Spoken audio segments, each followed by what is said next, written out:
إله إلا الله لا إله إلا الله.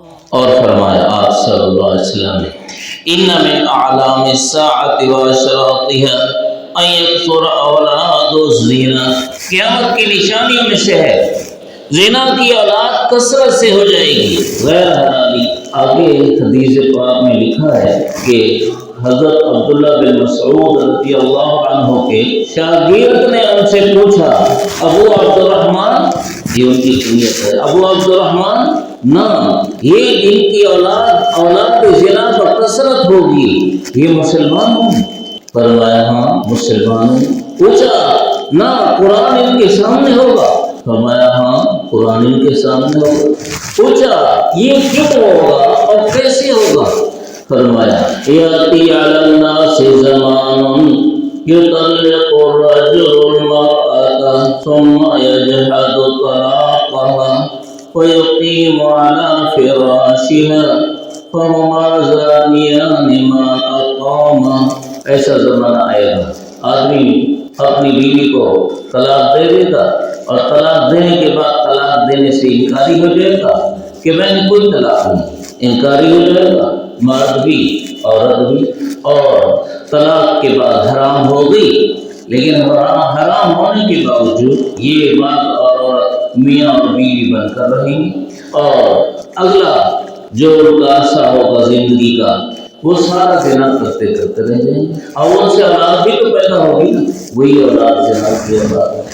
آج بے حیائی زیادہ ہونے کی وجہ سے مرد کو اپنی بیوی خوبصورت نہیں لگتی، وہ غیر عورتوں کو تکتا ہے، بے حیائی کے ماحول میں پڑتا ہے۔ اس پڑھنے کی وجہ سے اب جب اپنی بیوی خوبصورت نہیں لگتی پھر کیا کرتا ہے؟ اس پر غصہ اتارنا، اس کو مارنا ڈانٹنا، اور نتیجے میں پھر کبھی طلاق دے دے۔ مجھے یاد آیا کہ ایک آدمی نے دوسری شادی کرنے کا ارادہ کیا تو ایک مولانا سے پوچھا کہ کہا میں دوسری شادی کرنا چاہتا ہوں۔ مولانا نے ان سے پوچھا کہ دوسری شادی کرو گے تو کتنا خرچ ہوگا؟ کہا مثال 4 لاکھ 5 لاکھ ہو جائے گا، یہ سے کم چلو 3 لاکھ ہو جائے گا۔ تو اس مولانا نے ان کو فرمایا ایسا کرو دوسری شادی کرنے سے پہلے ایک کام اور کر لو، کیا یہ جتنا خرچہ تم دوسری شادی پر کرو گے اس کا آدھا خرچہ اسی بیوی پر کر لو۔ جب آدھا خرچہ تم اس بیوی پر کر لو گے پھر سوچ لینا کہ دوسری شادی کرنے کی ضرورت ہے یا نہیں۔ چنانچہ اس نے مشورہ دے دیا اور اس بیوی پر، اپنی پہلی بیوی پر آدھا خرچہ کر لیا، اس کی صحت کے لیے، اس کے حسن کے لیے اور ایسی دوسری ضروریات کے لیے۔ اب جب آدھا خرچہ کر لیا تو پھر کئی مہینے گزر گئے اور واپس آیا تو مولانا نے پوچھا کہ ہاں دوسری شادی کی ہے؟ کہا جیسے عمل کیا بس پہلی بیوی کافی ہے۔ تو شیطان دوسری عورتوں کو خوبصورت دکھاتا ہے اور اپنی بیوی کو بدصورت دکھاتا ہے، تو جب اس پر خرچہ کیا تو بس اس کو دوسری بیوی گھر میں لانے کی ضرورت ہی نہیں تھی۔ مولانا نے پوچھا، کہا ضرورت ہی نہیں رہی، آپ کے مشورے پر عمل کیا تو ضرورت ہی نہیں رہی۔ شیطان غیر عورتیں خوبصورت دکھاتا ہے اور آدمی پھر فتنے میں مبتلا ہو جاتا ہے۔ یہاں آ گیا کہ طلاقیں دیں گے اور طلاق کے بعد بھی عورت کو اپنی بیوی بنا کے رکھیں گے۔ ابھی اس زمانہ میں ہم مولویوں کے پاس آ جاتے ہیں، 3 طلاق سے کم پر روکتے نہیں، اور پھر مولوی کو کہتے ہیں کہ تو حلال کر دے۔ مولوی کیسے حرام کو حلال کر دے؟ فَإِن طَلَّقَهَا فَلَا تَحِلُّ لَهُ مِن بَعْدُ حَتَّى تَنكِحَ زَوْجًا غَيْرَهُ۔ اللہ تعالیٰ نے سورہ بقرہ میں دوسرے پارے کے آخر میں فرمایا ہے اگر آدمی 3 طلاقیں دے دے تو پھر اس کے لیے بیوی اس کے بعد حلال نہیں رہتی۔ اس بیوی نے اب دوسری جگہ شادی کرنی ہے عدت گزار کر، اس کے لیے تو حلال رہی ہی نہیں۔ لیکن اب جب مولوی کی طرف سے فتویٰ ملتا ہے کہ 3 طلاق سے بیوی ایسے حرام ہو گئی کہ آپ کی بیوی نہیں رہی، وہ غیر ہو گئی ہے، تو پھر دوسرے مفتی کے پاس جاتا ہے، تیسرے کے پاس جاتا ہے، چوتھے کے پاس جاتا ہے۔ جب کسی طرح پھر راستہ نہیں ملتا پھر کیا کرتا ہے؟ پھر اپنا بیان بدل دیتا ہے۔ پہلے کہتا تھا 3 طلاقیں دی تھی، اب کہتا ہے 2 دی تھی، اب کہتا ہے 1 دی تھی، اور ظاہر ہے جب پہلے مفتی کے پاس 3 کا بیان کیا تو اس نے 3 کا حکم بتایا، دوسرے کے پاس 2 اور 1 طلاق کا حکم بتایا تو اب اس نے 2 اور 1 طلاق کا حکم بیان کیا۔ بیان سے مسئلہ بدل جاتا ہے۔ اب یہ اس مفتی کے فتوے کو لے کر کہتا ہے کہ یہ حلال ہے، اور دوسرے بھی کئی ہیلے بہانے کر لیتے ہیں۔ کبھی کہتے ہیں جی ہاں دی تو میں نے 3 طلاق، لیکن میں اس وقت ہوش میں نہیں تھا۔ اگر ہوش میں نہیں تھا تو یہ کیسے پتہ چلا تمہیں کہ تو نے 3 طلاق دی تھی؟ اب یہ مولوی سے کہلانا چاہتا ہے کہ میرے لیے وہ مسئلہ لکھو جو عقل سے گئے گزرے پاگل کے لیے لکھنا پڑتا ہے، کہ جو آدمی ہوش میں نہ ہو، پاگل ہو، اپنی عقل میں نہ ہو، تو وہ جو بولتا رہے تو اس کے بولنے سے کچھ نہیں ہوتا۔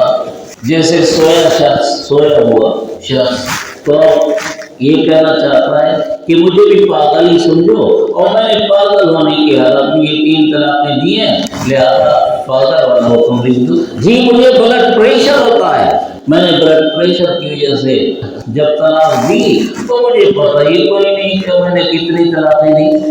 بلڈ پریشر بیوی پر ہی آ پڑتا ہے، اور اس طرح سے وہ حرام حلال بناتے ہیں۔ اور اب تو اور ترقی کر لی ہے قوم نے کہ نکاح والی عورتیں بھگا لے جاتے ہیں، اور عورت کو مدعی بنا لیتے ہیں عدالت میں کہ میں پہلے خاوند کے ساتھ نہیں رہنا چاہتی، لہذا میری نکاح کی تنسیخ کرو۔ عدالت کے قاضی بھی ایسے جاہل، احمق، بے دین قسم کے ہیں کہ پھر وہ تنسیخ بھی کر دیتے ہیں، پہلے خاوند کو بلایا ہی نہیں اور تنسیخ بھی کر دیتے ہیں۔ نکاح ایک کرے طلاق دوسرا دے، کسی طلاق ہوتی ہے؟ اب یہ ان کی تنسیخ سے طلاق ہو گئی، یہ کہتے ہیں ان کی تنسیخ سے طلاق ہو گئی، اور کہتے ہیں اگر قاضی کی تنسیخ تم نہیں مانتے ہو تو توہین عدالت کا مقدمہ پڑے گا۔ اب مولوی کیا کرے؟ اب ایک طرف اس نے تنسیخ کروا لی اور قاضی نے تنسیخ لکھ دی، اور دوسری طرف اس نے وہیں عدالت میں نکاح پڑھوا لیا دوسرے خاوند سے۔ عدت کدھر آئے؟ کوئی نہیں، عدت کوئی نہیں۔ بڑے جو ایسا کرتے ہیں بغیر عدت پوری ہوئے نکاح کر لیتے ہیں تو چھوٹے کیسے نہ کرائیں گے؟ بڑے آپ کے بڑے اللہ رحم فرمائے ایسے حالات۔ اب جب پہلے کی تنسیخ سے طلاق نہ ہوئی، دوسرے کا نکاح نہ ہوا، عدت نہیں گزری، تو اب یہ ساری زندگی یوں ہی گزاریں گے اور کہیں گے ہمارا نکاح ہے، اور نکاح ہونے کی وجہ سے اب یہ ایک دوسرے کو استعمال کریں گے، ان سے جو اولاد پیدا ہوگی وہ کیسی ہوگی؟ اولاد زنا بکثرت ہو۔ اہل حدیثوں کے پاس چلے جاتے ہیں ہمارے لوگ، اہل حدیثوں کے پاس ساری زندگی تم حنفی رہے اور جب 3 طلاق دے دی تو اہل حدیث بن گئے۔